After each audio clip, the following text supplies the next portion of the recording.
Okay, so we're gonna start the second part of S block. This is actually a big part क्योंकि इसमें काफ़ी सारे compounds के बारे में भी अपन डिस्कस करते हैं। तो सबसे पहले अपन ट्रेंड्स जो देख रहे थे उसको कंटिन्यू करेंगे, ठीक है।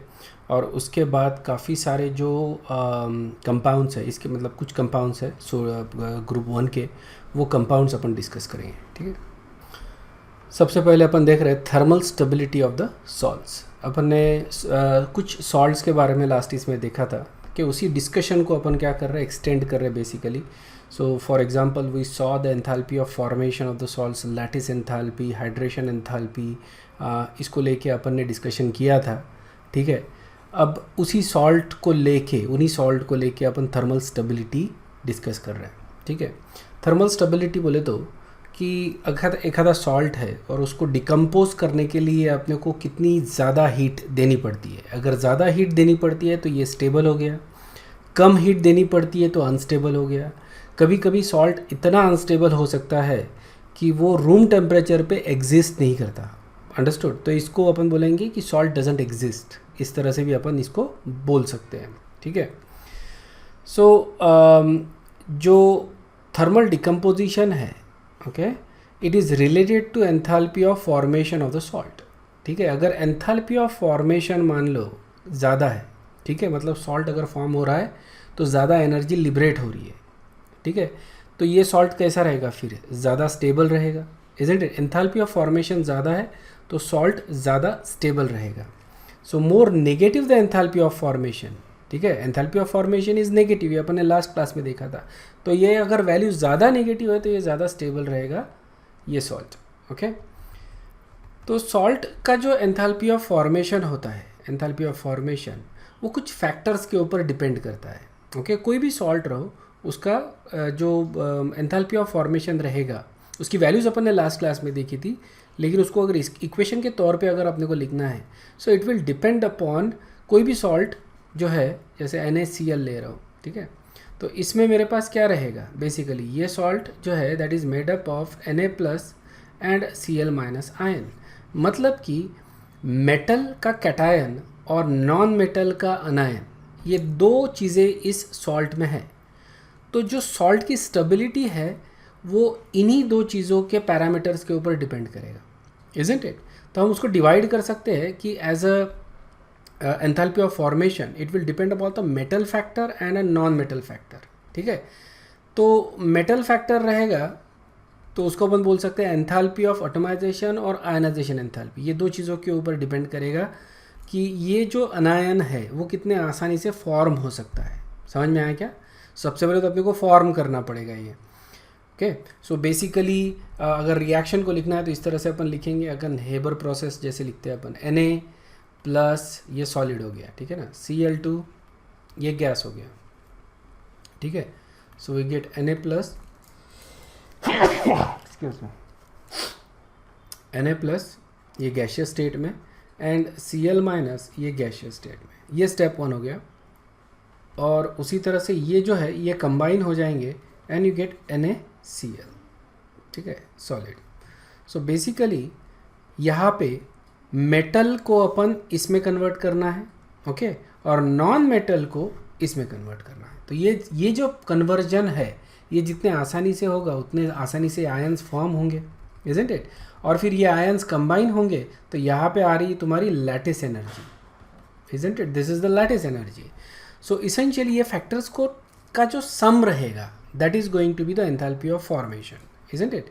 तो हमारा फैक्टर्स कौन सा है मेटल्स को लेके, एंथैल्पी ऑफ एटमाइजेशन, ठीक है, मतलब इसको हेबर प्रोसेस के थ्रू अपने को एटमाइज करना पड़ेगा सोडियम को। सो सबसे पहले अपन सोडियम को एटमाइज करेंगे तो ये हो जाएगा Na गैशियस स्टेट में, ये हो गया enthalpy of atomisation.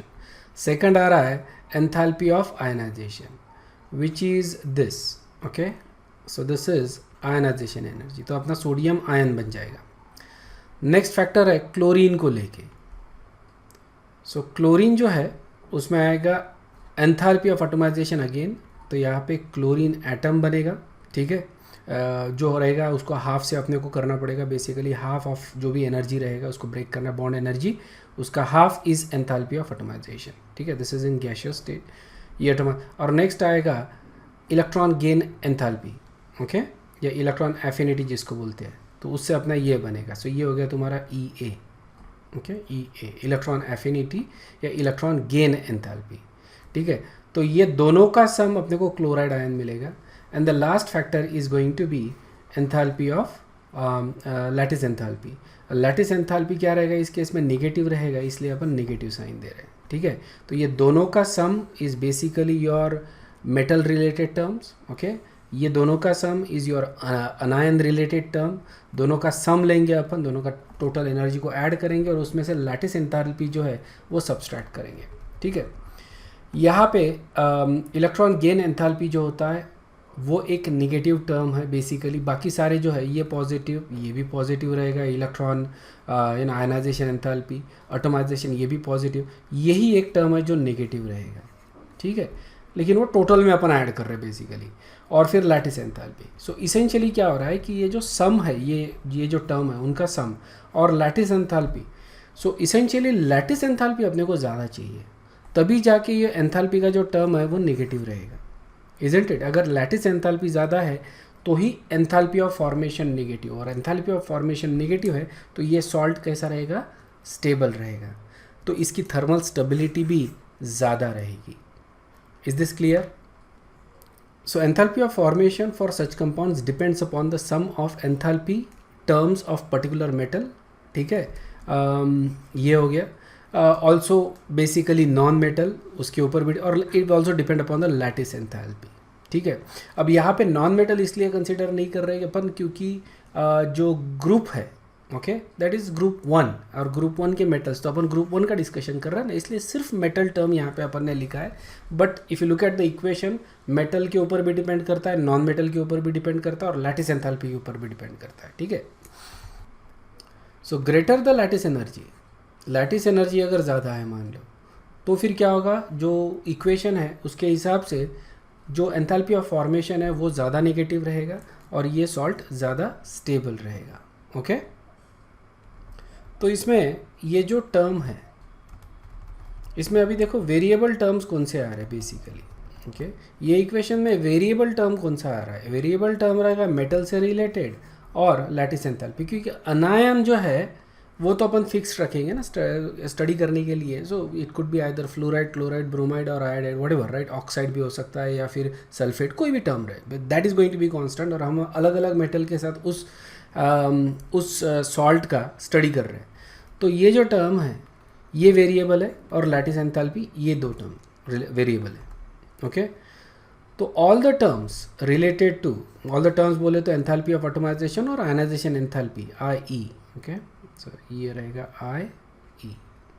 Okay, ionization energy जो है वो मेटल के लिए ये छोटे होते जाते हैं as you go down the group, ये डिक्रीज होते हैं as you go down the group. Atomization enthalpy decrease होती है, आयनाइजेशन एंथैल्पी भी डिक्रीज होती है टॉप टू बॉटम। ठीक है, समझ में आया ना? As you go down the group, ये जो टर्म है दोनों, ओके, ये दोनों टर्म जो है वो डिक्रीज होते हैं as you go down the group. यहाँ पे आई की जगह आयनाइजेशन एनर्जी होनी चाहिए। क्या? तो रिलेटिव स्टेबिलिटी जो है सॉल्ट्स की वो डिपेंड करेगा अभी लैटिस एनर्जी के ऊपर। ओके, और ये जो सम है उनके ऊपर डिपेंड करेगा। It's a complex dynamic, again upon directly नहीं बता सकते, लेकिन ये जो तीन टर्म आ रहे हैं यहाँ पे, atomization energy, ionization enthalpy and lattice enthalpy of that salt, उन सॉल्ट्स की इन पैरामीटर्स के ऊपर उस सॉल्ट की स्टेबिलिटी डिपेंड करेगी। ओके, तो अभी अलग अलग टाइप के सॉल्ट्स देखते हैं अपन, जैसे कि for example in salts having small अनायन and high charge density. Okay, अनायन कैसा है, स्मॉल है। अपने कैटायंस तो अपने को मालूम है, you can go from lithium to sodium to potassium to so on and so forth. Okay, rubidium, caesium, ये अपने कैटायन है। ठीक है, अब मैं क्या करूँगा, जैसे इनके सारे के फ्लोराइड सॉल्ट देखूंगा या फिर नाइट्राइड सॉल्ट देखूंगा या ऑक्साइड सॉल्ट है ना, हाइड्रोक्साइड सॉल्ट, ये सॉल्ट्स मैं इनके देख रहा हूँ, स्टडी कर रहा हूँ। तो इसमें अनायन कैसा है, छोटा है। ठीक है, अब यू नो कि जब अनायन छोटा होता है तो जो स्टेबिलिटी होती है सॉल्ट की वो डिक्रीज होती है। ये अपने लास्ट इसमें अपन ने देखा था, एंथैल्पी ऑफ फॉर्मेशन की जो वैल्यू है वो डिक्रीज होती है as you go down the group, जब anion is small. Okay, so lattice enthalpy जो होती है ये साइज़ के ऊपर ज़्यादा डिपेंड करती है, size of the anion, and as a result of that it decreases rapidly when you go down the group.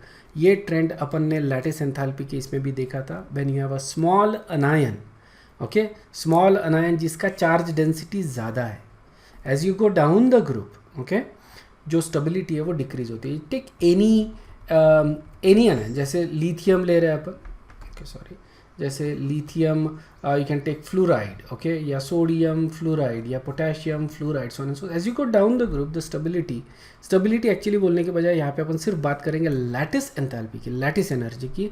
Lattice energy जो है वो डिक्रीज हो रही है, ओके। ये हो सकता है कि जो स्टेबिलिटी है वो भी डिक्रीज है, and in this case that is actually true. Lithium fluoride is the most stable salt, and as you go down the group stability जो है वो डिक्रीज हो रही है। So when you talk about these ions, okay, when you have a small ion, stability actually decreases down the group, ठीक है। So that is the order of the stability basically, as you can see, stability ये order follow कर रही है। Lithium का salt सबसे ज़्यादा stable है और सीजियम का सॉल्ट सबसे कम स्टेबल है। So stability actually decreases down the group, जैसे अपन ने प्रिडिक्ट किया था, ठीक है। अपन प्रिडिक्ट कर सकते हैं, इट्स नॉट 100% प्रिडिक्शन, कहीं ना कहीं एक्सेप्शन भी मिल सकता है, वो एक्सेप्शन को अपने को ध्यान में रखना पड़ता है। यहाँ पे there is no exception, it's a linear trend, stability decreases for small anion salt. तो लिथियम वाले जो सॉल्ट्स है उसके लिए भी अपने को, हाइड्रोक्साइड के लिए भी अपने को वही मिलेगा, ऑक्साइड के लिए, नाइट्राइड के लिए सेम ऑर्डर अपने को मिलेगा। तो देखो तुमको ये जो ट्रेंड है वो एक एक सॉल्ट के लिए ध्यान में नहीं रखना है, because that will be difficult, not impossible, difficult. तो अब देखो छोटा आयन है, ओके, तो उसके लिए क्या ट्रेंड मिल रहा है, stability is decreasing from top to bottom, okay. अब सेकंड सिचुएशन आता है, second situation when you have large anion of low charge density. जब अनायन लार्ज होता है तो उसकी चार्ज डेंसिटी कम होती है, इजंट इट। तो यहाँ पे लार्ज अनायन कौन से ले रहे हैं अपन, ब्रोमाइड, आयोडाइड, नाइट्रेट, कार्बोनेट, है ना, बाइकार्बोनेट, ये सारे जो हो गए लार्ज अनायन हो गए, ओके। सल्फेट आ गया, सल्फेट इज ऑल्सो लार्ज अनायन। तो ये सारे आयन्स कैसे हो गए, लार्ज हो गए, बड़े हो गए, ओके। तो इसमें क्या मिल रहा है अपने को, सो ऑब्वियसली यहाँ पे देखो साइज जो है as you go down the group वो मैच होते जाएगा, isn't it. If you take say for example lithium iodide, sodium iodide, potassium iodide, ठीक है, and you compare that with lithium fluoride, sodium fluoride, okay, potassium fluoride, so and so forth, okay. इस तरह से अपन ये कर रहे हैं। अब अगर तुम देखते हो कि स्टेबिलिटी क्या हो रही है, तो यहाँ पे as you go down the group, so यहाँ पे जो साइजेस है वो क्या हो रहा है, मिसमैच हो रहा है, इजंट इट। इसलिए स्टेबिलिटी क्या हो जाएगी, डिक्रीज होती जाएगी, जो अपन ने थोड़ी देर पहले देखा। इसको अपन एक्सप्लेनेशन इसलिए दिया, अपन ये नहीं बोल सकते ना एग्जाम में कि मिसमैच हो रहा है इसलिए, साइज मिसमैच हो रहा है इसलिए stability, right. We need some sort of scientific explanation. तो अपन क्या बोलेंगे कि यहाँ पे lattice energy is actually decreasing more, isn't it. Lattice energy ज़्यादा डिक्रीज हो रही है, इसलिए थर्मल स्टेबिलिटी भी डिक्रीज हो रही है, okay. But if you go to this one, यहाँ पे साइजेस मैच होते जा रहे हैं, क्योंकि अनायन बड़ा है और छोटा कैटायन का साइज जो है, कैटायन का साइज नीचे में बड़े हैं, इजंट इट। तो as you go down the group यहाँ पे मैचिंग हो रही है साइज की, as you go down the group. तो स्टेबिलिटी क्या होगी, ओके, यहाँ पे जो है थर्मल स्टेबिलिटी इंक्रीज होगी, एग्जैक्टली अपोजिट ट्रेंड अपने को मिल रहा है यहाँ पे। As you go down the group stability increases. The reason for that, lattice energy ये इंक्रीज हो रही है टॉप टू बॉटम। ये अपन ने लैटिस एनर्जी के ट्रेंड में देखा था कि लैटिस एनर्जी इंक्रीज होती है top to bottom for large anion, है ना। लार्ज अनायन लेते हैं तो लैटिस एनर्जी इंक्रीज होती है। यहाँ पे अपन बोल रहे हैं लैटिस एनर्जी इंक्रीज हो रही है, इसलिए स्टेबिलिटी भी इंक्रीज हो रही है। यहाँ पे अपन वही बोल रहे हैं, net relative increase in lattice energy as you go down the group, ठीक है, इसलिए स्टेबिलिटी इंक्रीज हो रही है फॉर लार्ज अनायन। यहाँ पे नाइट्रेट की तुमको स्टेबिलिटी दी है। देखो एंथैल्पी ऑफ फॉर्मेशन का जो वैल्यूज़ था वो अलग था, ठीक है, एंथैल्पी ऑफ फॉर्मेशन। लेकिन यहाँ पे जब अपन स्टेबिलिटी की बात कर रहे हैं तो सिर्फ अपन एंथैल्पी ऑफ फॉर्मेशन नहीं देख रहे हैं ना, अपन लैटिस एनर्जी को भी देख रहे हैं basically, isn't it. Thermal stability की बात कर रहे हैं, ऑलराइट। तो यहाँ पे थोड़ा सा ट्रेंड जो है कहीं कहीं चेंज हो सकता है, यहाँ पे अपने को क्लियरली वही देख रहा है। सो ये जो ट्रेंड्स है तुमको अलग अलग ध्यान में रखने पड़ते हैं। एंथैल्पी ऑफ फॉर्मेशन का ट्रेंड क्या है, लैटिस एनर्जी का ट्रेंड क्या है, और यहाँ पे थर्मल स्टेबिलिटी का ट्रेंड क्या है। तो स्टेबिलिटी का ट्रेंड क्या है, टॉप टू बॉटम जो है ये इंक्रीज हो रहा है for large अनायन, okay. Alright, here's a review question. The stability of alkali metal fluorides follows. Okay, alkali metal fluorides का जो ट्रेंड है वो कौन सा ट्रेंड है, टॉप टू बॉटम इंक्रीज होता है या डिक्रीज होता है, बताओ. सो यहाँ पे वी सॉ की स्टेबिलिटी जो होती है अल्कली मेटल फ्लोराइड्स की वो डिक्रीज होती है as you go down the group. उसके हिसाब से करेक्ट आंसर क्या रहेगा, दैट वन.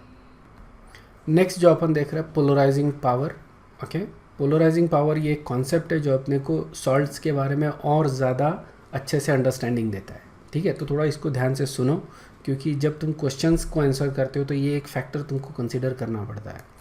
ठीक है, ये जो आयंस होते हैं लार्ज वाले, लार्ज आयंस कोई भी ले लो, ओके, ये पोलराइजेबल होते हैं. देखो ये लार्ज आयंस की दो चीज़ें होती है कि कोई भी अगर आयन लार्ज है तो इसकी चार्ज डेंसिटी कैसी होती है, लो. ठीक है, दूसरा फैक्टर होता है दे आर पोलराइजेबल. पोलराइजेबल का मतलब है वो आसानी से पोलराइज होते हैं. यहाँ पे तुमको फजान्स रूल जो है वो याद आना चाहिए. फजान्स रूल, लार्ज पोलराइजेबल आयन अगर है, और जैसे कि मान लो आयोडाइड ले लिया मैंने, ठीक है, ये अपना आयोडाइड आयन है. ठीक है, बड़ा सा आयन रहता है. ठीक है, अब ये आसानी से पोलराइज होता है, तो इसको पोलराइज करने वाला अगर कोई कैटायन है तो क्या होगा. ओके, तो जनरली पोलराइज करने वाला कैटायन कौन होता है, जो छोटा होता है, जिसके ऊपर ज़्यादा चार्ज डेंसिटी है. तो कैटायन अगर जैसे अब मैं लिथियम लेता हूँ, लिथियम छोटा है, तो ये क्या करेगा, ये जो है इसके इलेक्ट्रॉन्स को पुल करेगा, इजंट इट, इसको एक ओवल शेप में जनरेट कर देगा इस तरह. तो इसके वजह से क्या हो गया, इधर नेगेटिव चार्ज आ गया, इधर पॉजिटिव चार्ज आ गया इसी आयन में. इसको बोलते हैं अपन पोलराइजेशन. ठीक है, फजान्स रूल में अपन ने ये डिस्कस किया है केमिकल बॉन्डिंग में. तो जो आयन है वो पोलराइज हो गया है, उसी के ऊपर एक पोर्शन पे नेगेटिव चार्ज, एक पोर्शन पे पॉजिटिव चार्ज. ठीक है, इसको करने वाला कौन होना चाहिए, छोटा cation. Okay, small cation polarises large anion. और ये जितना ज़्यादा पोलराइजेशन रहेगा उतना ज़्यादा बॉन्ड कैसा रहेगा, कोवैलेंट, उतना ज़्यादा ये बॉन्ड कोवैलेंट रहेगा.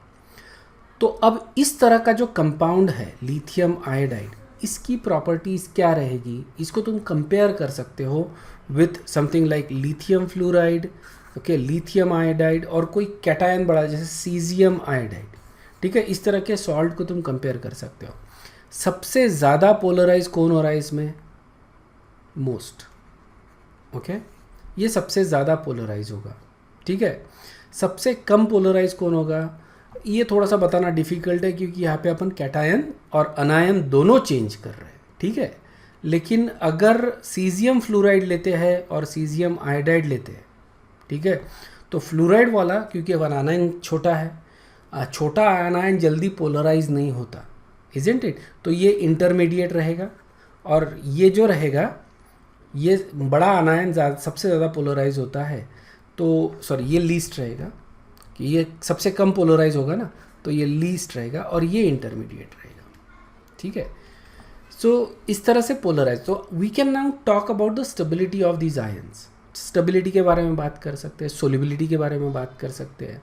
ओके, तो यहाँ पे ऑब्वियसली ये दो अलग अलग कंपेयर नहीं कर सकते अपन, बट ये जो है, okay, this is going to be largely covalent.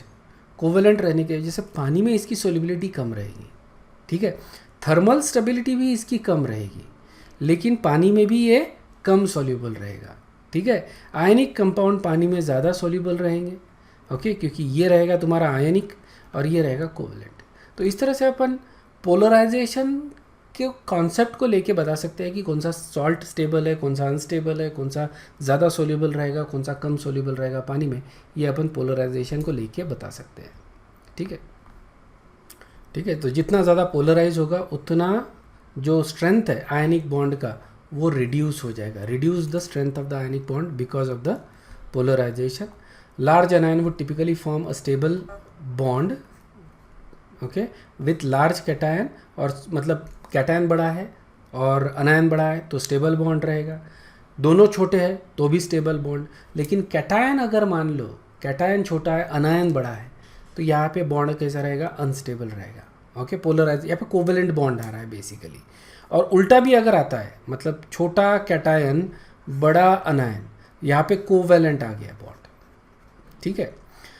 बड़ा कैटायन छोटा अनायन, ठीक है, ये आयनिक ही बॉन्ड है basically, this is not covalent, it's ionic bond, लेकिन ये वीक रहेगा। क्यों? क्योंकि यहाँ पे जो है वो इतने आसानी से मतलब जो चार्ज है वो डिफ्यूज्ड है, अट्रैक्शन जो है दोनों के बीच का, कैटायन और अनायन के बीच का, वो वीक है। यहाँ पे अट्रैक्टिव फोर्सेस वीक होने की वजह से there is going to be a weak ionic bond. Okay, तो यहाँ पे इसी कॉन्सेप्ट को लेके अपन अभी सॉल्ट्स की स्टेबिलिटी को डिस्कस करते हैं, स्टेबिलिटी ऑफ मेटल कार्बोनेट्स, ठीक है। ये हो गया जनरल फार्मूला उसका मेटल कार्बोनेट का। Okay, you can take lithium, sodium, potassium, caesium, सारे कार्बोनेट लिख लो इनके, ठीक है। तो इसमें जो स्टेबिलिटी है, सबसे पहले स्टेबिलिटी को लेके देखो क्या हो रहा है। You can talk lithium carbonate, यहाँ पे लिखा ही है, ठीक है। You can also write sodium carbonate, okay, potassium carbonate. अब हो क्या रहा है as you go down the group, ठीक है, इस तरह से size of the cation is increasing, और अपना अनायन कैसा है, लार्ज है, पोलराइजेबल है, ठीक है। तो इसकी जोड़ी किसके साथ बनेगी, नीचे में बनेगी, मैचिंग हो रहा है नीचे।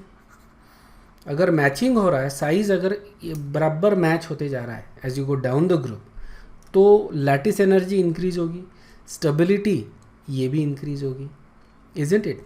तो सबसे कम स्टेबल कौन सा रहेगा इसमें, लिथियम वाला, और सबसे ज़्यादा स्टेबल कौन सा रहेगा, सीजियम वाला, isn't it. Caesium carbonate is going to be the most stable and this is going to be the least stable. Okay, तो यहाँ पे अपने को वो एविडेंस दिखता है। देखो, थियरी ये है कि lithium carbonate should be least stable, so और caesium carbonate should be most stable, and as you go down the group stability should increase. और अपने को प्रैक्टिकली भी यही एविडेंस अपने को दिखता है। लिथियम कार्बोनेट को अगर मैं हीट करता हूँ तो बड़े आसानी से लिथियम ऑक्साइड और कार्बन डाइऑक्साइड गैस बनाता है, बड़े आसानी से।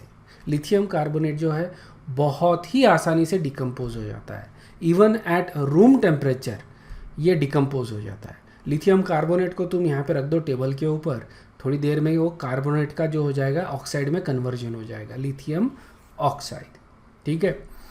Lithium oxide is actually stable, ठीक है। लिथियम ऑक्साइड क्यों स्टेबल है, क्योंकि ऑक्सीजन कैसा है, ऑक्सीजन कैसा है, स्मॉल है, इजंट इट, स्मॉल अनायन है। और लिथियम कैसा है, ये भी स्मॉल है, तो यहाँ पे मैच हो रहा है, ठीक है। ये लार्ज है एंड ये स्मॉल है, तो ये इसीलिए डिकम्पोज हो रहा है। समझ में आ रहा है क्या, इसीलिए डिकम्पोज हो रहा है, एंड ये तुमको लिथियम ऑक्साइड देगा, ठीक है। सो लिथियम कार्बोनेट जो है वो बहुत आसानी से डिकम्पोज होता है to give you lithium oxide. बाकी भी डिकम्पोज होते हैं, सोडियम ऑक्साइड, पोटेशियम ऑक्साइड, ये अलग अलग ऑक्साइड बनाएंगे डिपेंडिंग अपॉन कौन सा ऑक्साइड उनका स्टेबल है, ठीक है। ये अपन देखेंगे आगे। Lithium bicarbonate again, stability of metal bicarbonate, metal bicarbonate की स्टेबिलिटी देख रहे हैं अपन, ठीक है। अगेन यहाँ पे जो अनायन है, bicarbonate ion, that is large, okay. तो यहाँ पे भी वही ट्रेंड अपने को दिखेगा जो कार्बोनेट में दिख रहा था, ध्यान से सुनो ये बात। यहाँ पे भी वही ट्रेंड दिखेगा जो कार्बोनेट में दिखा था। कार्बोनेट में स्टेबिलिटी क्या हो रही थी, टॉप टू बॉटम इंक्रीज हो रही थी, यहाँ पे भी टॉप टू बॉटम इंक्रीज होगी। क्या लिथियम कार्बोनेट स्टेबल रहेगा, नहीं, लिथियम कार्बोनेट स्टेबल नहीं था, isn't it. What about bicarbonate, lithium bicarbonate stable रहेगा क्या, नो। लिथियम बाइकार्बोनेट जो होता है, ठीक है, lithium bicarbonate does not exist at room temperature. समझ में आया क्या, इतना अनस्टेबल है ये कि it doesn't even exist at room temperature, ठीक है। बाकी के जो कार्बोनेट्स है they exist and they will decompose, ठीक है। लेकिन जो टेम्परेचर रिक्वायर्ड होता है डिकम्पोज होने का, okay, as you go down the group from lithium carbonate तो रूम टेम्परेचर के पहले ही डिकम्पोज हो रहा है। सोडियम कार्बोनेट थोड़ा सा हीट करो तो डिकम्पोज हो जाएगा, sodium bicarbonate, sorry, sodium bicarbonate जो है उसको थोड़ा सा हीट करो तो ये डिकम्पोज हो जाएगा, है ना। Lithium bicarbonate it's not even existing, isn't it. Potassium के लिए और थोड़ा सा ज़्यादा टेम्परेचर रहेगा, ओके। तुम अगर रुबिडियम बाइकार्बोनेट लेते हो तो और ज़्यादा टेम्परेचर, सीजियम बाइकार्बोनेट के लिए और ज़्यादा। Caesium bicarbonate is most stable thermally and lithium bicarbonate is the least stable thermally, ये एग्जिस्ट भी नहीं करता, ठीक है। So as a result of that हम एक जनरल स्टेटमेंट क्या बोल रहे हैं यहाँ पे कि stability of carbonates and bicarbonates increases as you go down the group. Is this clear? Next जो कंपाउंड है वो है मेटल हाइड्रोक्साइड, ठीक है।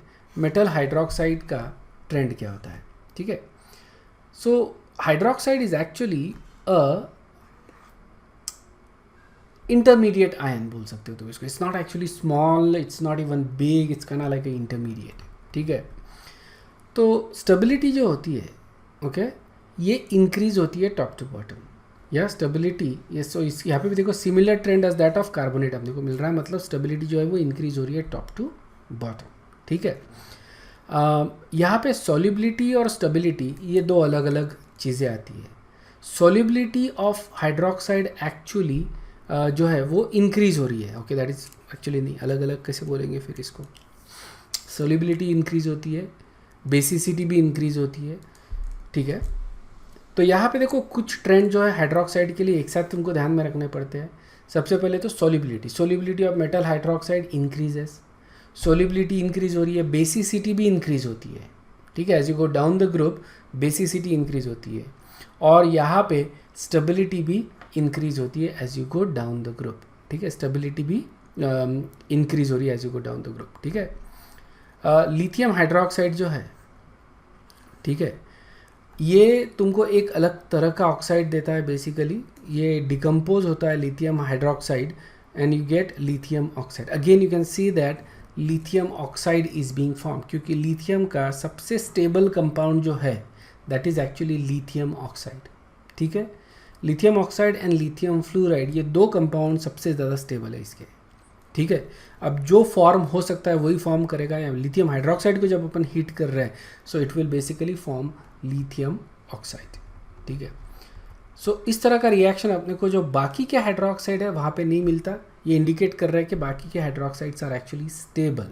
ये भी बोल सकते हो, दूसरा ये भी बोल सकते हो कि इनके oxides are not that stable, ऐसा भी हो सकता है ना। It's a basically a stability between, जैसे यहाँ पे Na2O ले रहा हूँ मैं, ठीक है, और NaOH।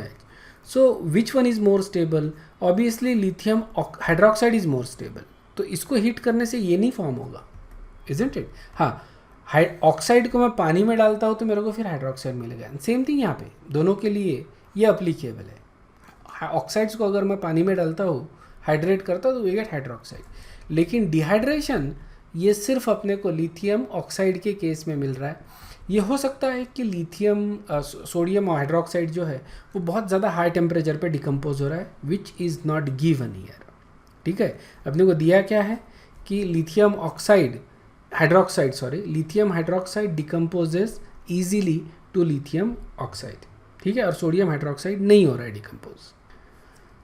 नेक्स्ट जो आ रहा है that is stability of, next जो आ रहा है that is stability of metal nitrates. Okay, and nitrate itself is again large anion, isn't it? तो स्टेबिलिटी यहाँ पे ऑर्डर क्या मिलना चाहिए? Stability order should be same, should increase as you go down the group, और यहाँ पे अपने को वही दिख रहा है, स्टेबिलिटी जो है वो इंक्रीज हो रही है as you go down the group. तो देखो carbonate, bicarbonate, hydroxide and nitrate, ये सब में क्या हो रहा है? स्टेबिलिटी इंक्रीज हो रहा है as you go down the group, ठीक है। ऑक्साइड के केस में स्टेबिलिटी डिक्रीज होती है, ध्यान में रखना। ऑक्साइड के क्योंकि ऑक्साइड इज अ स्मॉल अनायन, तो स्टेबिलिटी जो है वो डिक्रीज होगी, ठीक है। लिथियम नाइट्रेट अगर लेता हूँ मैं तो ये डिकम्पोज होके अपने को देता है lithium oxide and NO2 gas, and oxygen gas भी मिल रहा है, but you get a brown gas NO2 gas and lithium oxide, या। और अगर मैं सोडियम नाइट्रेट को हीट करता हूँ तो I get sodium nitrite. Nitrate को हीट कर रहा हूँ तो नाइट्राइट मिल रहा है, कौन से केस में? सोडियम के केस में। और लिथियम नाइट्रेट को हीट करता हूँ तो लिथियम ऑक्साइड मिलता है। तो ये जो है तुमको ध्यान में रखना है, क्योंकि ये डिफरेंशिएटिंग पॉइंट है between lithium nitrate and sodium nitrate, isn't it? So lithium nitrate क्या दे रहा है? सोडियम ऑक्साइड, सॉरी क्या बोल रहा हूँ मैं, लिथियम नाइट्रेट क्या दे रहा है, लिथियम ऑक्साइड। सोडियम नाइट्रेट क्या दे रहा है, सोडियम नाइट्राइट। ठीक है, ये ध्यान देना, this is a differentiating point. Alright, ये अपन आगे भी डिस्कस करेंगे बेसिकली, क्योंकि जैसे मैंने अपन ने लास्ट इसमें भी बोला था कि लिथियम का जो बिहेवियर होता है that is anomalous, isn't it. Lithium का बिहेवियर तो यहाँ पे तुमको क्लियरली दिख रहा है। बाकी के जो नाइट्रेट्स है, not just sodium, sodium potassium rubidium ले लो, वो सारे तुमको नाइट्राइट देंगे। सोडियम नाइट्राइट दे रहा है तो ऐसे पोटेशियम नाइट्राइट भी मिलेगा, so and so forth. Lithium ही एक ऐसा सॉल्ट है जो तुमको लिथियम ऑक्साइड दे रहा है।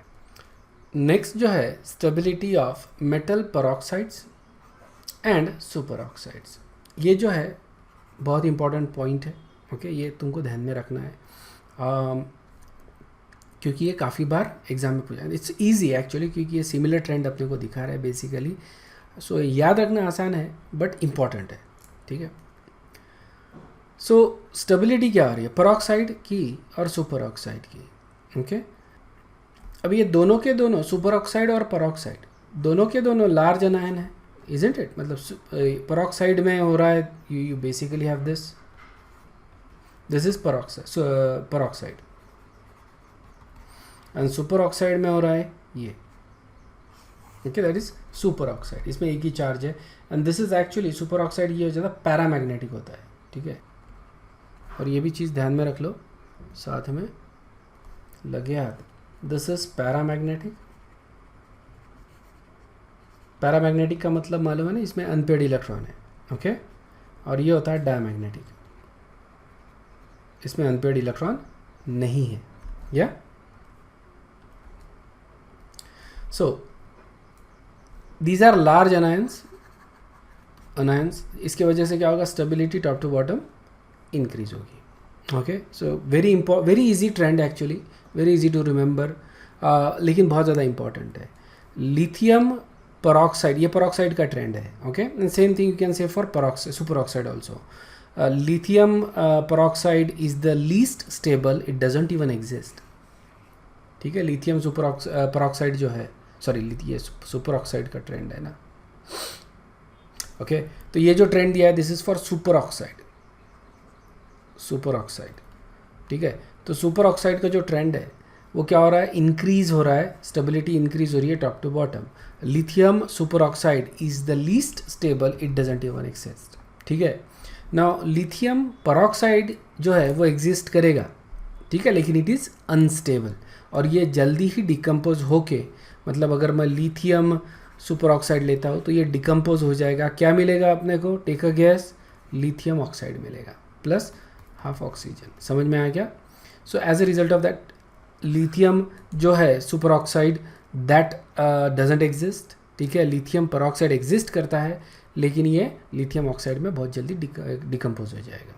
Okay, and this is again because of the sizes, इनके साइजेस बड़े हैं, इसलिए स्टेबिलिटी क्या होगी, टॉप टू बॉटम इंक्रीज होगी। नेक्स्ट जो ट्रेंड है दैट इज़ फॉर हाइड्राइड्स। ठीक है, हाइड्राइड्स देखो, अब हाइड्राइड ये आयन कैसा है। ठीक है, अभी तक जो ट्रेंड देखे अपन ने उसमें वी सॉ कि ट्रेंड क्या हो रहा है, टॉप टू बॉटम इंक्रीज हो रहा है स्टेबिलिटी का। What about metal hydride.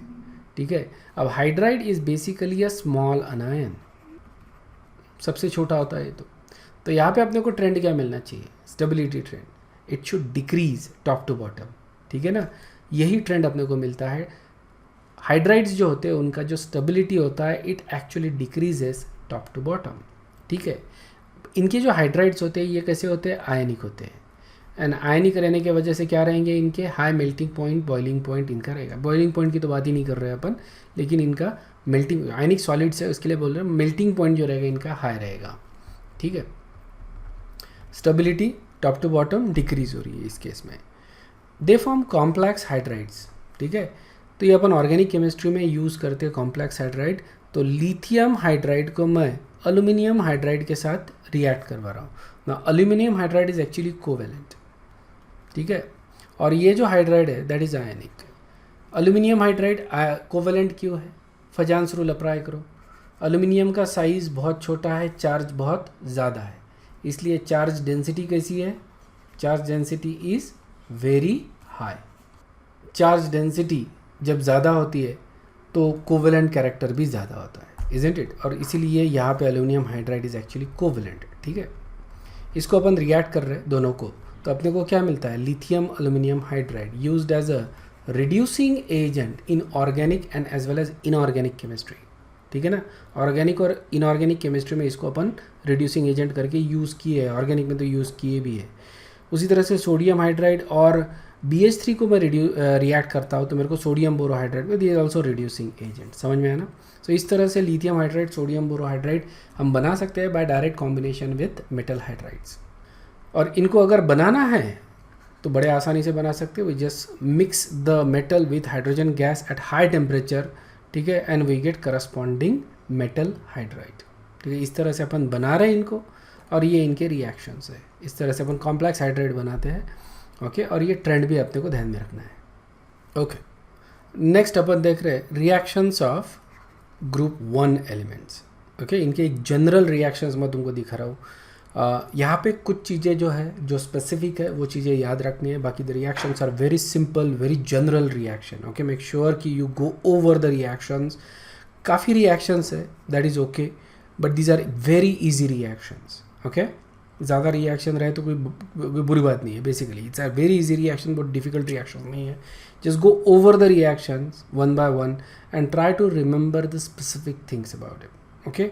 If you just use logic तो ये जो रिएक्शन है ये याद रखना कोई ज़्यादा मुश्किल काम नहीं है। सो अगर मैं मेटल लेता हूँ, ग्रुप 1 मेटल, उसको वाटर में डालता हूँ तो क्या मिलेगा, हाइड्रोक्साइड मिलेगा, हाइड्रोजन गैस इवॉल्व होगा। रिएक्शन अपने को ऑलरेडी मालूम है, ठीक है। अब यहाँ पे देखो क्या लिखा है, जो हाइड्रोक्साइड्स है वो कैसे है, स्ट्रॉन्ग बेसिस है, ओके। सारे मेटल्स वाटर के साथ रिएक्ट करते हैं। लिथियम जो है वो स्लोली रिएक्ट करता है, ये भी अपने को मालूम है, ओके। सोडियम जो होता है वो reacts rapidly with evolution of gas, okay. Gas and heat दोनों, हाइड्रोजन गैस और हीट दोनों इवॉल्व होते हैं। पोटेशियम जो होता है ये बहुत ज़्यादा वायलेंटली रिएक्ट होता है and it hydrogen gas is produced और ये इंस्टेंटली फ्लेम में कन्वर्ट होता है, ओके। पोटेशियम की रिएक्टिविटी ज़्यादा है। So essentially if you go from lithium to sodium to potassium to rubidium to caesium, तो as you go down the group reactivity with water क्या हो रही है, इंक्रीज हो रही है। तो ये सिंपल सा ट्रेंड है, तुमको ध्यान में रखना है, ठीक है। बाकी बहुत ज़्यादा डिटेल में इसको याद मत करो, एक बार पढ़ लो, हो गया। सेकंड, लिथियम जो है वो ऑक्सीजन के साथ रिएक्ट होकर लिथियम ऑक्साइड बनाता है। सोडियम पोटेशियम ये अलग अलग ऑक्साइड बनाते हैं, ठीक है। लिथियम क्या बना रहा है, lithium oxide.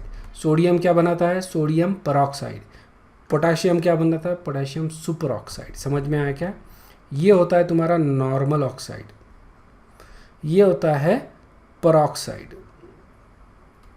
Okay, and this is super oxide, ठीक है। और इसके नीचे वाले जो भी होते हैं रुबिडियम सीजियम वो भी सुपर ऑक्साइड ही बनाते हैं, ठीक है।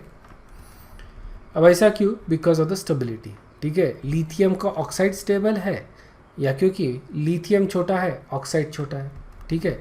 अब अगर मैं परऑक्साइड ले लूँ, परऑक्साइड लार्ज है, लिथियम के साथ नहीं बनती इसकी, ओके, लेकिन सोडियम के साथ बन जाती है क्योंकि सोडियम बड़ा है, तो सोडियम के साथ परऑक्साइड बना लिया। लेकिन पोटेशियम के साथ क्यों नहीं बनाएगा फिर, तो पोटेशियम ज़्यादा बड़ा हो गया इसके लिए, ठीक है ना। इसकी सोडियम के साथ ज़्यादा अच्छे से बनती है, पोटेशियम के साथ नहीं बनती, इसलिए पोटेशियम सुपर ऑक्साइड कम स्टेबल है, ठीक है। As you go to potassium, फिर तो जो अगर सुपर ऑक्साइड देखेंगे अपन, superoxide, so this is actually इसके ऊपर नेगेटिव चार्ज कम है ना। कंपेयर करो, साइज़ किसका बड़ा रहेगा, साइज़ परऑक्साइड का बड़ा रहेगा, सुपर ऑक्साइड का छोटा रहेगा। अब इसकी बनती है, सोडियम इसके लिए हो गया छोटा, है ना, सोडियम इसके लिए हो गया छोटा, पोटेशियम हो गया बराबर साइज़ का, तो पोटेशियम के साथ इसकी बन रही है, इसलिए साइज़ का ये पंगा है बेसिकली, ओके, ठीक है। सो ये बना रहा है मोनोऑक्साइड या नॉर्मल ऑक्साइड, ओके। और थोड़ा बहुत सोडियम भी बनाता है बेसिकली मोनोऑक्साइड, लेकिन उतना ज़्यादा नहीं बनाता। सोडियम ज़्यादा क्या बनाता है, परऑक्साइड बनाता है, ओके। थोड़ा बहुत लिथियम परऑक्साइड बनाता है लेकिन उतना ज़्यादा नहीं बनाता, ठीक है। सुपर ऑक्साइड बेसिकली कौन बना रहा है, पोटेशियम, पोटेशियम रुबिडियम सीजियम ये सुपर ऑक्साइड बनाते हैं, ओके। सुपर ऑक्साइड्स कैसे होते हैं, कलर्ड होते हैं बेसिकली, क्योंकि इनमें एक अनपेयर्ड इलेक्ट्रॉन है इसलिए ये पैरामैग्नेटिक भी है, ठीक है। ऑक्सीजन जो है उसका ऑक्सीडेशन स्टेट तुमको ध्यान में रखना है, यहाँ पे -2 यहाँ पे -1, यहाँ पे -12, ठीक है। इनके ऑक्सीडेशन स्टेट्स तुमको ध्यान में ही रखने हैं, ऑलराइट। उसके बाद नेक्स्ट आ रहा है मेटल हाइड्राइड्स, ठीक है। मेटल हाइड्राइड जो होते हैं वो सॉल्ट लाइक आयनिक हाइड्राइड्स होते हैं। Lithium hydride is the most stable, as you go down the group stability decreases, okay. Metal hydride को पानी में डालता हो तो हाइड्रोक्साइड और हाइड्रोजन गैस मिलता है, ठीक है। तो ये अपने को दिया है बेसिकली। लिथियम ये नाइट्रोजन के साथ नाइट्राइड बनाता है, वेरी इंपॉर्टेंट। लिथियम ही एक ऐसा मेटल है ग्रुप 1 का जो नाइट्राइड बनाता है, समझ में आया ना। Lithium is the only metal from group 1 that actually forms lithium nitride. अब मेरे को बताओ ग्रुप 2 में से कौन सा मेटल नाइट्राइड बनाएगा। लिथियम का डायगोनल रिलेशनशिप किसके साथ है, मैग्नीशियम के साथ।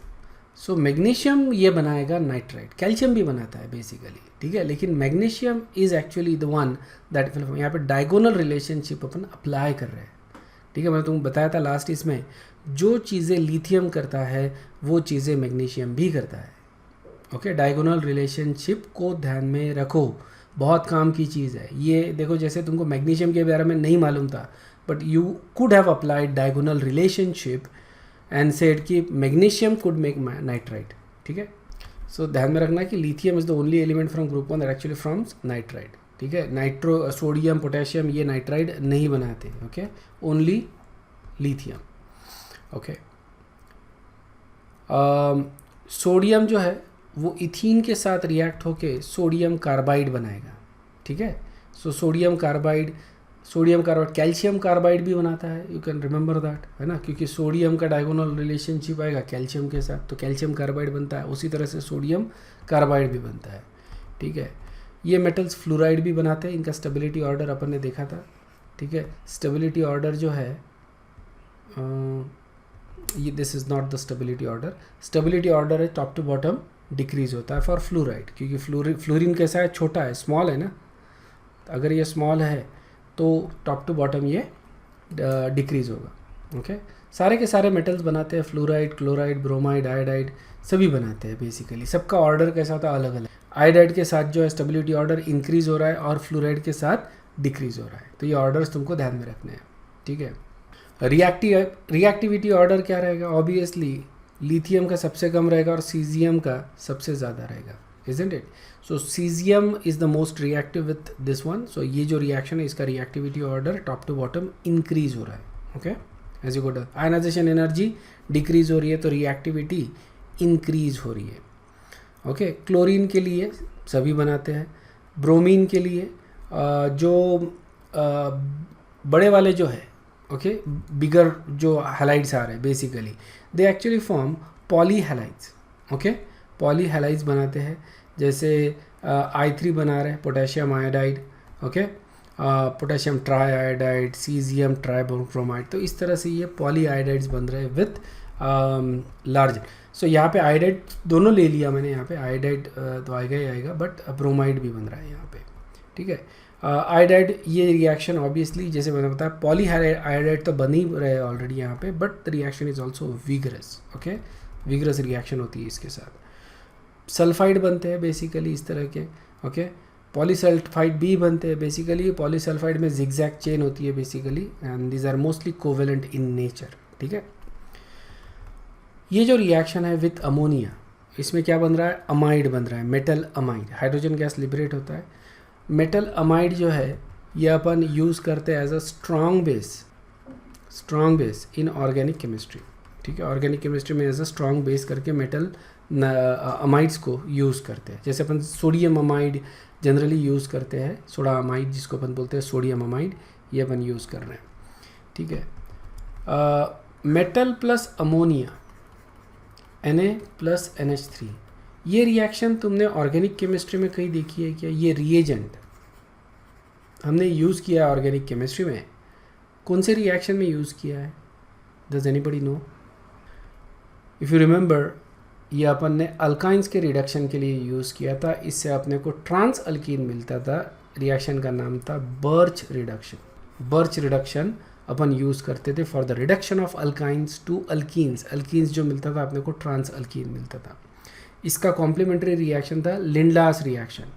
लिंडलास कैटलिस्ट यूज़ करते थे अपन, जिससे अपने को सिस अल्कीन मिलता था। ओके, सो रिएक्शंस ध्यान में रखो। तो we use this reagent in that. और हमने ये भी देखा था कि जब अपन बर्च रिडक्शन करते हैं इसका रिएक्शन मैकेनिज्म होता है रेडिकल, ठीक है, एंड इसीलिए अपने को ट्रांस मिलता है। और जो लिंडलास वाला जो रिएक्शन था, लिंडलास रिडक्शन जो था, दैट वाज सिन एडिशन, और इसीलिए अपने को सिस मिलता है। ओके, ये अपन ने ऑर्गेनिक में डिस्कस किया था। ये रिएक्शन जो है बर्च रिडक्शन, इसको अपन अभी डिटेल में डिस्कस करते हैं क्या होता है, ठीक है।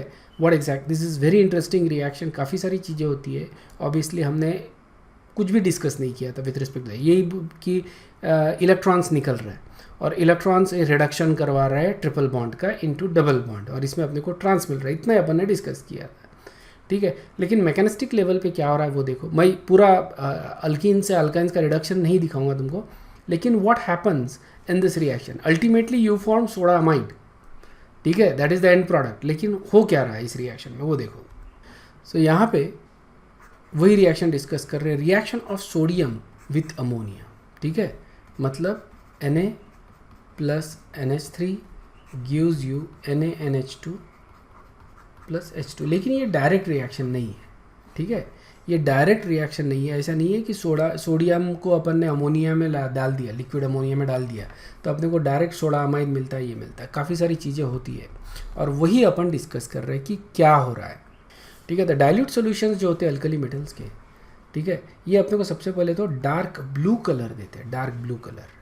डाइल्यूट सॉल्यूशन ध्यान में रखना, it's only the dilute solutions of ammonia. ये सॉल्यूशन अगर डाइल्यूट है तो इसका कलर कैसे रहेगा, ब्लू। समझ में, कॉन्सेंट्रेटेड है तो ब्लू नहीं रहेगा। दिखाता हूँ मैं क्या होता है। लेकिन अगर मैं डाइल्यूट सॉल्यूशन ले रहा हूँ सोडियम का इन अमोनिया तो क्या हो रहा है। सो सबसे पहले तो क्या होगा, सोडियम जो है, राइट, ये इलेक्ट्रॉन डोनेट करेगा, ठीक है। यहाँ पे लिक्विड लिखा है, this actually should be ammoniated what ever, ठीक है, मैं बाद में करेक्शन कर लेंगे अपन इसको। तो इलेक्ट्रॉन डोनेट कर रहा है। अब ये जो इलेक्ट्रॉन है, ठीक है, ये डायरेक्ट अमोनिया के साथ रिएक्ट नहीं करता, डायरेक्ट इसका हाइड्रोजन लिबरेट नहीं करवाता, ठीक है। ये सबसे पहले अमोनिया के जो मॉलिक्यूल्स है ये इसको घेर लेते हैं, ठीक है। अमोनिया के जो मॉलिक्यूल्स है इसको घेर लेते हैं।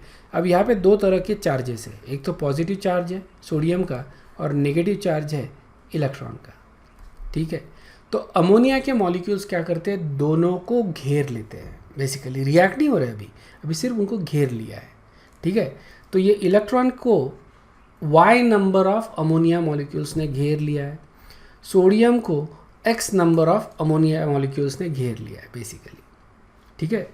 ये x और y जो है ये अलग अलग रहेंगे। इस काइंड लाइक हाइड्रेशन जब होता है ना, वाटर मॉलिक्यूल्स की चीज़ किसी आयंस को घेर लेते हैं। जैसे सोडियम को मैंने पानी में डाल दिया तो सोडियम वैसे ही रहेगा क्या अकेला, नहीं, वाटर के मॉलिक्यूल्स उसको सॉल्वेट करते हैं, उसको हाइड्रेट करते हैं, इजंट इट। ये हाइड्रेशन को लेके अपन ने देखा था।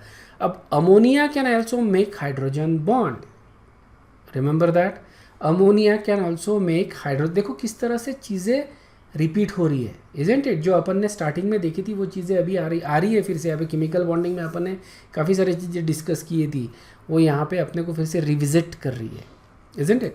तो ammonia can make hydrogen bond, या फिर ammonia is very polar, is as a result of that क्या हो रहा है कि इसने इलेक्ट्रॉन्स को as well as sodium ion को घेर लिया, ठीक है, और इसको सॉल्वेटेड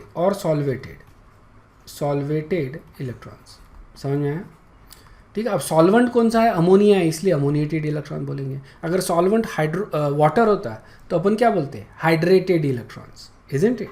सॉल्वेटेड ये जनरल टर्म हो गया, या। अब अमोनिया इज द सॉल्वेंट, इसलिए इसको क्या बोल दिया अपन ने, ammoniated electron, and this is ammoniated sodium ion. समझ में आया। जो ब्लू कलर आ रहा है वो काय के वजह से आ रहा है, इसी अमोनिएटेड इलेक्ट्रॉन के वजह से ब्लू कलर आ रहा है। अंडरस्टूड है क्या, blue colour is due to these ammoniated electrons, समझ में आया। so that is basically the main species present are solvated electrons and solvated metal ion। ये तुमको दिख रहा है, solvated metal ion ये है, solvated electrons ये है। the blue solution जो मिल रहा है अपने को काय की वजह से आ रहा है, अमोनिएटेड इलेक्ट्रॉन्स की वजह से है। तो if the blue solution is allowed to stand, the colour slowly fades until it disappears owing to the formation of metal amide। ये फॉर्म हो रहा है धीरे धीरे धीरे धीरे, क्या होगा, ये जो सॉल्यूशन है ये NaNH2 बनाएगा, समझ में, प्लस H2 गैस बनाएगा, समझ में आया ना।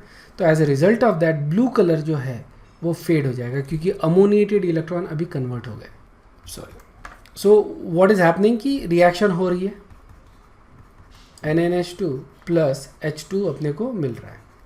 तो जब ये रिएक्शन होगा, जैसे जैसे मैं सॉल्यूशन को रखूँगा वैसे ही, तो ये सोडा अमाइड में कन्वर्ट हो रहा है, तो ब्लू कलर जो है वो फेड होते जाएगा। Okay, blue colour is going to fade slowly. Clear है क्या? ध्यान में क्या रखना है, blue colour of the solution of the dilute solution is due to solvated electron, जिसको अपन अमोनिएटेड इलेक्ट्रॉन्स भी बोल रहे हैं। ठीक है, अगर मान लो कॉन्सेंट्रेशन में ज़्यादा लेता हूँ, मोर देन 3 मोलर, ठीक है, अब डाइल्यूट सॉल्यूशन का कलर तो ब्लू होता है और धीरे धीरे ये कलर फेड होते जाता है। लेकिन अगर मान लो कॉन्सेंट्रेशन ज़्यादा ले लिया मैंने, तो फिर अपने को कॉपर कलर्ड मेटालिक लस्टर मिलता है। समझ में आया क्या? अगर कॉन्सेंट्रेशन कम है, डाइल्यूट है, तो ब्लू कलर। अगर concentration is more than 3 molar, ज़्यादा है, 3 मोलर से ज़्यादा है इस सॉल्यूशन का, कौन से सॉल्यूशन का, Na in NH3 सॉल्यूशन, ठीक है, if this solution has a concentration of more than 3 molar, तो अपने को कॉपर कलर्ड सॉल्यूशन मिलता है। ठीक है, ये जो सॉल्यूशन है blue solution, which is basically a dilute solution, it is a good conductor of electricity and it is paramagnetic. Remember, इसमें अनपेयर्ड इलेक्ट्रॉन है, isn't it? This is a unpaired electron, तो ये कैसा रहेगा, पैरामैग्नेटिक। इलेक्ट्रॉन्स है और मतलब negative ions है, पॉजिटिव आयन्स है, तो गुड कंडक्टर ऑफ इलेक्ट्रिसिटी भी रहेगा ये सॉल्यूशन। ओके, जो डाइल्यूट सॉल्यूशंस है they are paramagnetic because of the free electrons, अपने ऑलरेडी डिस्कस किया है। अब कॉन्सेंट्रेशन जब बढ़ाते हैं अपन, कॉन्सेंट्रेटेड सॉल्यूशन जब लेते हैं, तो फिर क्या हो रहा है, जब कॉन्सेंट्रेशन ले रहे हैं तो जो अमोनिएटेड इलेक्ट्रॉन्स है इनका नंबर बढ़ जाएगा, इनका कॉन्सेंट्रेशन बढ़ जाएगा क्योंकि कॉन्सेंट्रेशन ज़्यादा है, और ये अमोनिएटेड इलेक्ट्रॉन्स क्या हो जाएंगे, अभी अनपेयर्ड से पेयर्ड होते जाएंगे, इजंट इट? ये अनपेयर्ड इलेक्ट्रॉन्स है, एक है, मान लो एक का स्पिन अप है तो दूसरे का स्पिन डाउन है, और ये कंबाइन हो जाएंगे and what we get is paired electrons being ammoniated. ठीक है, now independently this is paramagnetic. Is this paramagnetic? No, this is diamagnetic. क्योंकि इलेक्ट्रॉन्स पेयर्ड है ना, तो इलेक्ट्रॉन्स कैसे ये, तो ये सॉल्यूशन जो है दैट इज डायमैग्नेटिक। मतलब कॉन्सेंट्रेशन अगर 3 मोलर से ज़्यादा है तो सॉल्यूशन डायमैग्नेटिक, कॉन्सेंट्रेशन अगर कम है, डाइल्यूट सॉल्यूशन है, तो paramagnetic.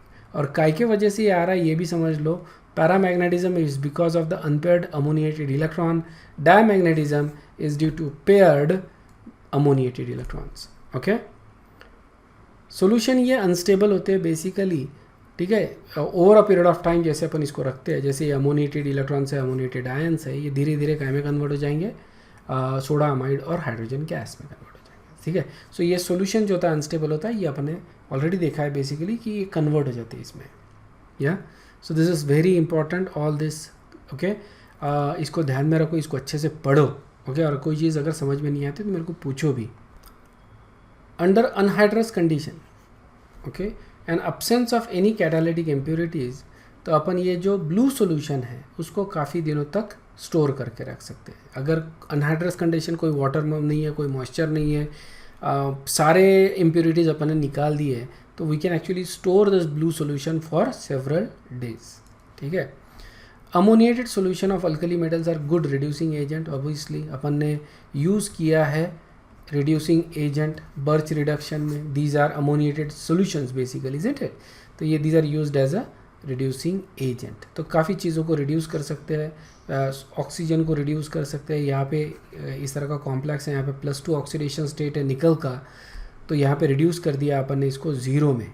Okay, so this can also be done by these solutions. So they are very good reducing agent, and the reason for that is basically because they have these free electrons, free ammoniated electrons, जो बहुत अच्छे reducing agent के जैसा काम करते हैं. Okay, is a review question. Dilute solution of sodium metal in liquid ammonia at low temperature gives solution which we just discussed. Which of the following is not true about the solution? कौन सा solution? Metal in liquid ammonia और ये भी dilute solution. तो कौन सा statement true नहीं है, मतलब कौन सा स्टेटमेंट फॉल्स है, ये तुमको बताना है. इसका सोल्यूशन बता देता हूँ मैं. यहाँ पे ये जो सोल्यूशन होता है ये अभी अपन ने डिस्कस किया कि इसमें अमोनिएटेड इलेक्ट्रॉन्स होते हैं. इसका कलर कैसा होता है? ब्लू कलर होता है. इसमें सोडियम आयंस भी होते हैं, अमोनिएटेड होते हैं लेकिन होते हैं. इसमें liquid ammonia becomes a good conductor of electricity क्योंकि तुम्हारे पास अमोनिएटेड इलेक्ट्रॉन्स है, अमोनिएटेड आयंस है ना, कैटायंस भी है. सो ऑब्वियसली आयंस रहने की वजह से दिस विल कंडक्ट इलेक्ट्रिसिटी. ठीक है, लेकिन अमोनिएटेड इलेक्ट्रॉन्स होते हैं तो ये पैरामैग्नेटिक होता है, नॉट डायमैग्नेटिक. ठीक है ना, this is paramagnetic not diamagnetic. Okay, next point अपन डिस्कस कर रहे हैं कि अल्कली मेटल्स जो होते हैं they are reactive and tarnish in air rapidly. ठीक है ना, एयर में बहुत ज़्यादा जल्दी ये ऑक्साइड बनाते हैं, इसलिए इसको बहुत बोल रहे हैं टार्निश हो जाते हैं. Okay, sodium, potassium, rubidium, caesium form oxides of various type जो अपन ने डिस्कस किए.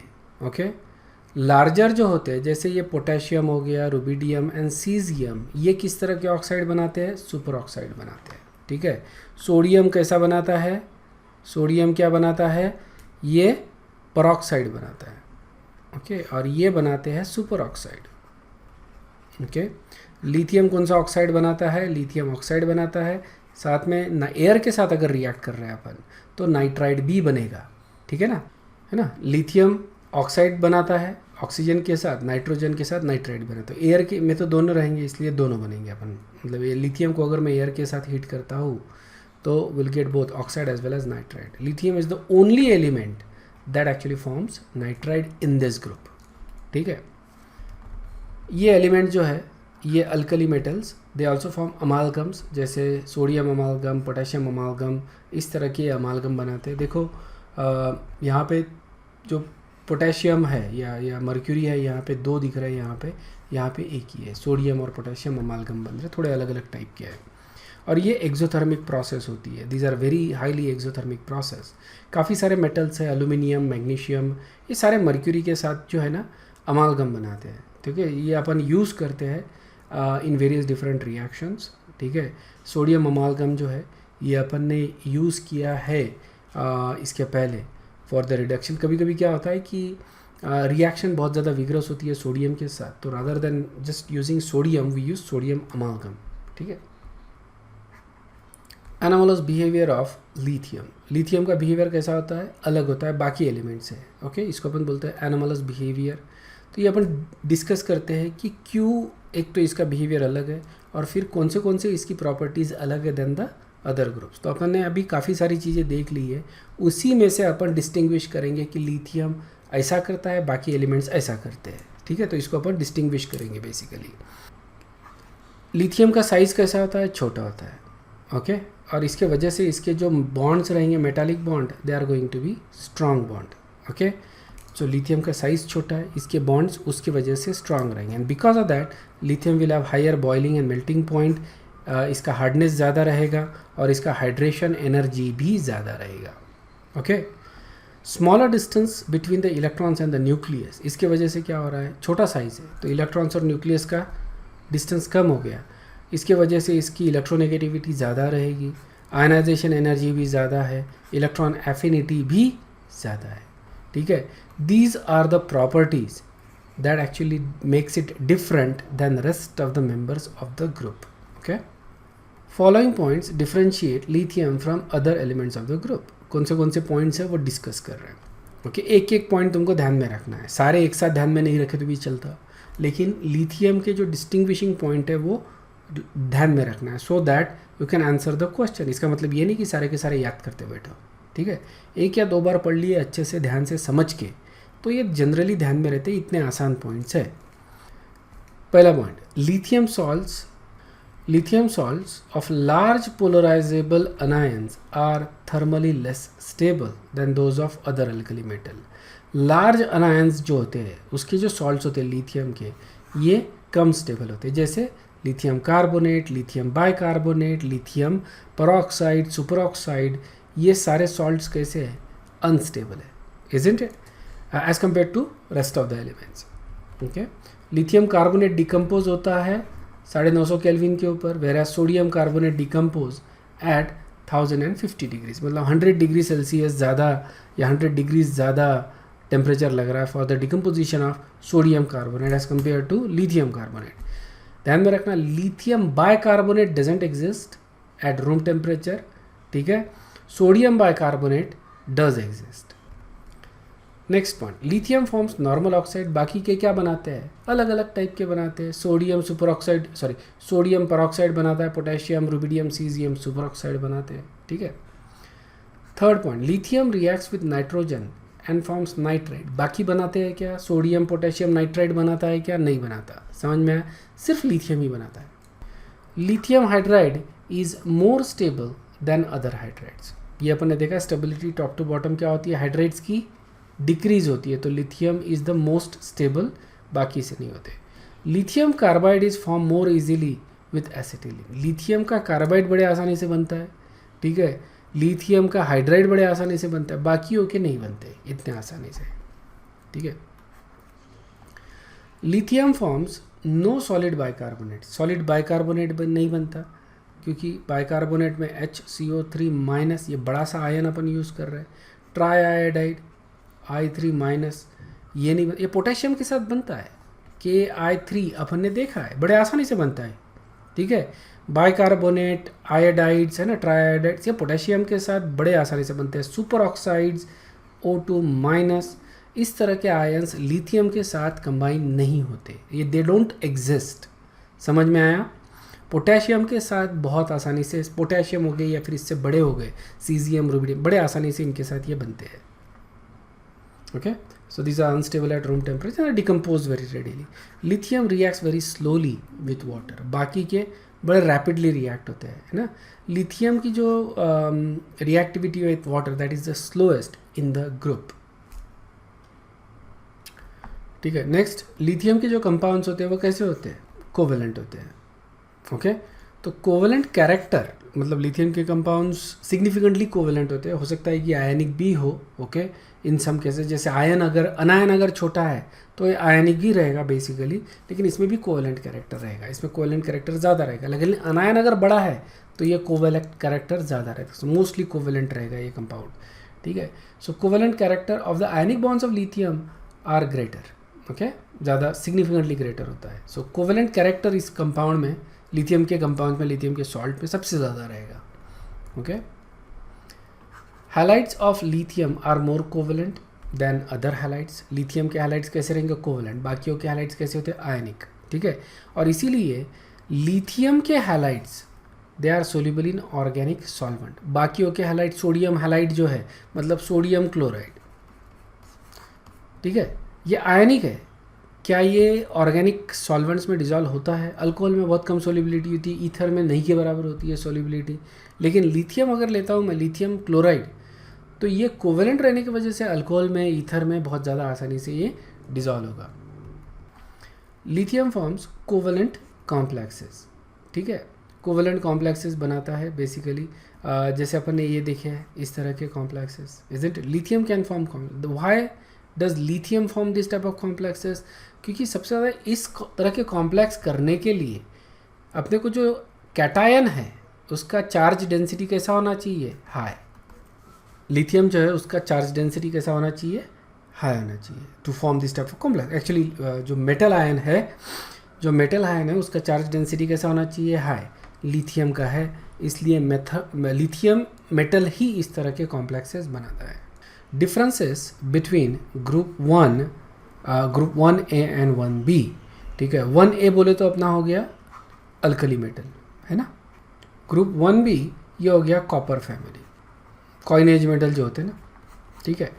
वो इसलिए कंपेयर करते हैं अपन क्योंकि दोनों का valential electronic configuration near about same है, ठीक है। अगर तुम इलेक्ट्रॉनिक कॉन्फ़िगरेशन NS1 है इसका, इसमें लास्ट जो शेल होता है N-1D, right, that is actually completely filled, and the valence shell NS, उसमें एक इलेक्ट्रॉन होता है। सो दोनों के इसमें तो अगर तुम देख रहे हो, so you have inner shells are completely filled ठीक है, and a valence shell actually has 1 electron in it.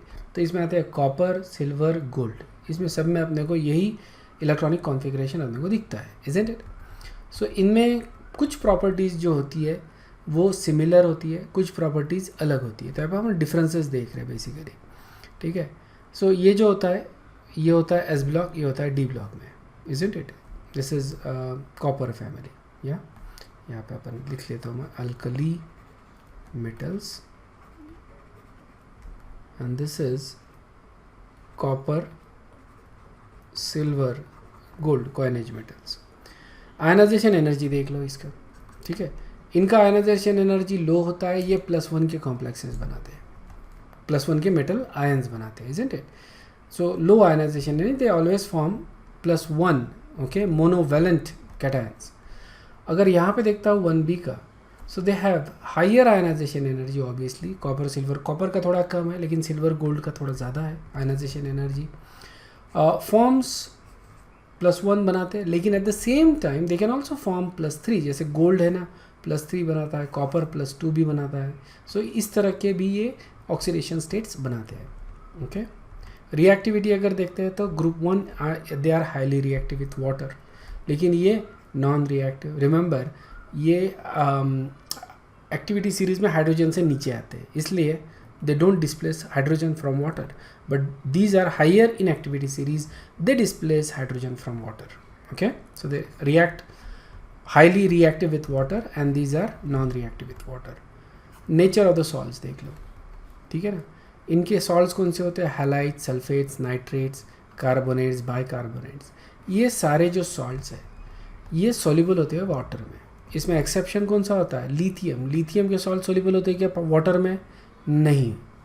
क्यों नहीं होते वाटर में soluble, why lithium salts, these salts, या these are insoluble in water because lithium salts are covalent, और covalent salts पानी में डिजॉल्व नहीं होंगे, इजंट इट। और यहाँ पे अगर देखता हूँ मैं तो ये जो सॉल्ट्स होते हैं दे आर बेसिकली इनसोल्यूबल, ठीक है। मतलब इनका बिहेवियर जो बोल रहे हैं तुम, that is basically like lithium salts, ठीक है। लिथियम का जैसे सॉल्ट होता है उसके जैसा बिहेवियर आ रहा है इनका, but not like sodium salt, potassium salt, ठीक है। तो यहाँ पे डिफरेंस आ रहा है कि जनरली अगर देखा जाए, एक्सेप्ट लिथियम, लिथियम को बाजू में रख दो, जनरली बाकी ये जो ग्रुप के सॉल्ट्स है they are actually very soluble in water, highly soluble in water. ये salts they are insoluble. If you remember हमने कुछ जो सॉल्ट्स थे जैसे AgCl, AgBr, Ag2S, ये सॉल्ट्स अपन ने इक्विलिब्रियम में भी डिस्कस किए थे, कॉपर सल्फाइड, ये सॉल्ट्स अपन इक्विलिब्रियम में डिस्कस किए थे, बोले थे इनसोल्यूबल। इसका KSP वैल्यू भी अपन ने निकाला था, KSP के इक्वेशंस में इनको यूज़ किया था अपन ने, if you guys remember that. This are sparingly soluble salts, okay. इनका जो साइज़ होता है ज़्यादा होता है ऑब्वियसली, जैसे सोडियम का साइज़ कॉपर से ज़्यादा है, पोटेशियम का साइज़ सिल्वर से ज़्यादा है, सो ऑन एंड सो फोर्थ, ठीक है। और इनका साइज़ जनरली स्मॉल होता है। और इलेक्ट्रोपॉजिटिव कैरेक्टर अगर देखा जाए, इलेक्ट्रोपॉजिटिव नेचर, सो ये हाइड्रोजन के अबव होते हैं इन इलेक्ट्रोकेमिकल सीरीज, और they are more reactive with the coinage than the coinage मोइन, and they can easily liberate an electron, therefore they are very good reducing agent, good reducing agent। समझ में आया। यहाँ पे they are placed below the electrochemical series and they are less reactive, alright। और ये जो है ये आयंस बड़े आसानी से मेटल में कन्वर्ट हो सकते हैं, so they are good oxidising agent, ठीक है। Gold salt, silver salt, copper salt, ये मेटल्स में कन्वर्ट होने के लिए ज़्यादा इनका ये होता है, प्रोपेंसिटी होता है। As a result of that they can accept electron and therefore they are good oxidising agent. समझ में आया। यहाँ पे रिएक्शन रिवर्स डायरेक्शन में जा रहा है, यहाँ पे रिएक्शन फॉरवर्ड डायरेक्शन। तो basically that is the reason why we are calling this as a good reducing agent and these are good oxidizing agent, okay, all right। So this is basically the point जहाँ पे अपन रुकेंगे। अगर कोई doubt है तो पूछ सकते हो, अगर नहीं है तो you guys can leave and I'll see you in the next class, okay। Thank you very much, bye bye।